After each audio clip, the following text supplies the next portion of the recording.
Radhe Radhe friends, कैसे हैं आप सभी लोग। आशा करती हूँ अच्छे होंगे। आज मैं आपको नवरात्रि व्रत कथा सुनाऊंगी। नवरात्रि व्रत कथा के अनुसार एक समय बृहस्पति जी ने ब्रह्मा जी के समक्ष चैत्र व आश्विन मास के शुक्ल पक्ष में पड़ने वाले नवरात्र का महत्व जानने की इच्छा जताई। इन्होंने कहा, इस व्रत का क्या फल है, इसे किस प्रकार किया जाता है, सबसे पहले इस व्रत को किसने किया, ये सब विस्तार से कहिए। तो बृहस्पति जी के प्रश्नों का जवाब देते हुए ब्रह्मा जी ने कहा, हे बृहस्पति, प्राणियों के हित की इच्छा से तुमने बहुत ही अच्छा प्रश्न किया है। जो इंसान मनोरथ पूर्ण करने वाली माँ दुर्गा, महादेव, सूर्य और नारायण का ध्यान करते हैं, वे धन्य हैं। यह नवरात्र व्रत संपूर्ण कामनाओं को पूर्ण करने वाला है। इस व्रत को करने से पुत्र सुख, धन, विद्या और सुख मिलता है। इस व्रत को करने से रोग दूर हो जाता है, घर में समृद्धि की वृद्धि होती है, बंध्या को पुत्र प्राप्त होता है, समस्त पापों से छुटकारा मिल जाता है। जो मनुष्य इस नवरात्र व्रत को नहीं करता वह अनेक दुखों को भोगता है। यदि व्रत करने वाला मनुष्य सारे दिन का उपवास न कर सके तो एक समय भोजन करे और 10 दिन बांधवों सहित नवरात्र व्रत की कथा का श्रवण करे। हे बृहस्पति, जिसने पहले इस महाव्रत को किया है वह कथा मैं तुम्हें सुनाता हूँ। ब्रह्मा जी बोले, प्राचीन काल में मनोहर नगर में पीठत नाम का एक अनाथ ब्राह्मण रहता था। वह माँ दुर्गा का भक्त था। उसे संपूर्ण सद्गुणों से युक्त सुमति नाम की एक अत्यंत सुंदर कन्या उसकी उत्पन्न हुई। वह कन्या अपने पिता के घर में अपनी सहेलियों के साथ क्रीड़ा करती हुई इस प्रकार बढ़ने लगी, जैसे शुक्ल पक्ष में चंद्रमा की कला बढ़ती है। उसका पिता प्रतिदिन जब दुर्गा की पूजा करके होम किया करता, वह उस समय नियम से वहां उपस्थित रहती। एक दिन सुमति भगवती के पूजन में उपस्थित नहीं हुई। उसके पिता को पुत्री की ऐसी असावधानी देखकर क्रोध आया और वह पुत्री से कहने लगे, अरे दुष्ट पुत्री, आज तूने भगवती का पूजन नहीं किया, इस कारण मैं किसी कुष्ठ रोगी या दरिद्र मनुष्य के साथ तेरा विवाह करूंगा। पिता की बात सुनकर सुमति को बड़ा दुख हुआ और पिता से कहने लगी, हे पिता, मैं आपकी कन्या हूँ तथा सब तरह आपके अधीन हूँ। जैसी आपकी इच्छा हो वैसा ही करो, चाहे राजा से, चाहे कुष्ठी से, चाहे दरिद्र से, जिनके साथ चाहो मेरा विवाह करना चाहे कर दो, पर होगा वही जो मेरे भाग्य में लिखा है। क्योंकि कर्म करना मनुष्य के अधीन है, पर फल देना तो ईश्वर के अधीन है।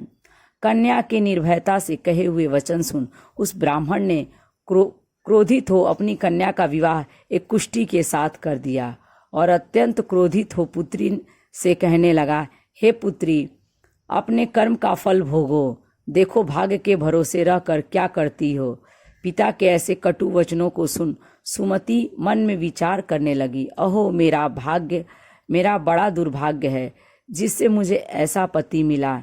इस तरह अपने दुख का विचार करती हुई वह कन्या अपने पति के साथ वन में चली गई और डरावने कुशायुक्त उस निर्जन वन में उन्होंने वह रात बड़े कष्ट से व्यतीत की।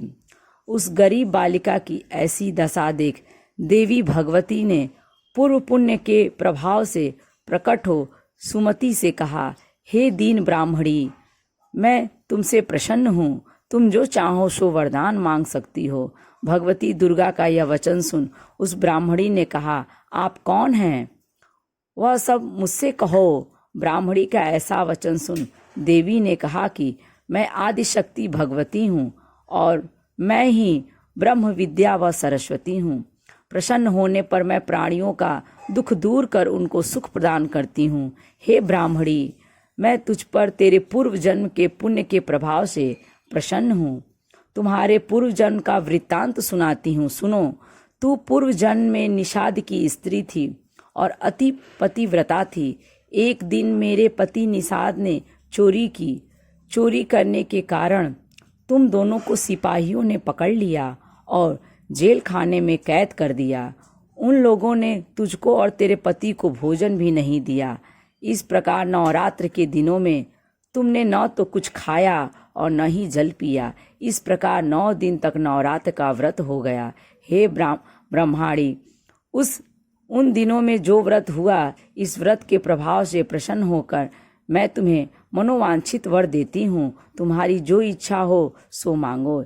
इस प्रकार दुर्गा के वचन सुन ब्राह्मणी बोली, अगर आप मुझ पर प्रसन्न हैं तो हे दुर्गे, मैं आपको प्रणाम करती हूँ। कृपा करके मेरे पति का कोढ़ दूर कर दीजिए। तो कृपा करके मेरे पति का कोढ़ दूर करो। देवी ने कहा, उन दिनों तुमने जो व्रत किया था, उस व्रत का 1 दिन का पुण्य पति का कोढ़ दूर करने के लिए अर्पित करो। उस पुण्य के प्रभाव से तेरा पति ठीक हो जाएगा। इस प्रकार देवी के वचन सुन वह ब्राह्मणी प्रसन्न हुई और पति को निरोग करने की इच्छा से जब उसने तथास्तु ऐसा वचन कहा, तब उसके पति का शरीर भगवती दुर्गा की कृपा से कुष्ठ रोग से रहित हो गया। वह ब्राह्मणी पति को देख देवी की स्तुति करने लगी। हे दुर्गे, आप दुर्गति को दूर करने वाली, तीनों लोकों का संताप हरने वाली, समस्त दुखों को दूर करने वाली, रोगी मनुष्य को निरोग करने वाली, प्रसन्न हो मनोवांछित वर देने वाली और दुष्टों का नाश करने वाली जगत की माता हो। हे अम्बे, मुझ निरपराध अबला को मेरे पिता ने कुष्ठी मनुष्य के साथ विवाह कर घर से निकाल दिया। पिता ने तिरस्कृत निर्जन वन में विचर कर रही हूँ मैं। आपने मेरा इस विपदा से उद्धार किया है। हे देवी, आपको प्रणाम करती हूँ, मेरी रक्षा करो। उस ब्रह्माणी की ऐसी स्तुति सुन देवी बहुत ही प्रसन्न हुई और उस जो ब्राह्मणी थी, उस ब्राह्मणी ने कहा, हे ब्राह्मणी, उस ब्राह्मणी से देवी ने कहा, हे ब्राह्मणी, तेरे उदालय नामक अति बुद्धिमान, धनवान, कीर्तिवान पुत्र शीघ्र ही उत्पन्न होगा। ऐसा वर देकर देवी ने उस ब्राह्मणी से फिर कहा कि और जो कुछ तेरी इच्छा हो वह मांग ले। सुमति ने कहा कि हे भगवती दुर्गे, अगर आप मुझ पर प्रसन्न हैं तो कृपा कर मुझे नवरात्र व्रत की विधि का विस्तार से वर्णन करें। उस ब्राह्मणी के वचन सुन माँ दुर्गा ने कहा, हे ब्राह्मणी, मैं तुम्हें संपूर्ण पापों को दूर करने वाले नवरात्र व्रत की विधि बतलाती हूँ। चैत्र मास के शुक्ल पक्ष की प्रतिपदा से लेकर 9 दिन तक व्रत करें। यदि दिन भर का व्रत न कर सकें तो एक समय भोजन करें। शुभ मुहूर्त में घट स्थापना करें और वाटिका बनाकर उनको प्रतिदिन जल से सींचें। महाकाली, महालक्ष्मी और महासरस्वती की मूर्तियां स्थापित कर उनकी विधि सहित पूजा करें। बिजौरा के फल से अर्घ्य देने के रूप की प्राप्ति होती है। जायफल से अर्घ्य देने पर कीर्ति दाग से कार्य की सिद्धि होती है।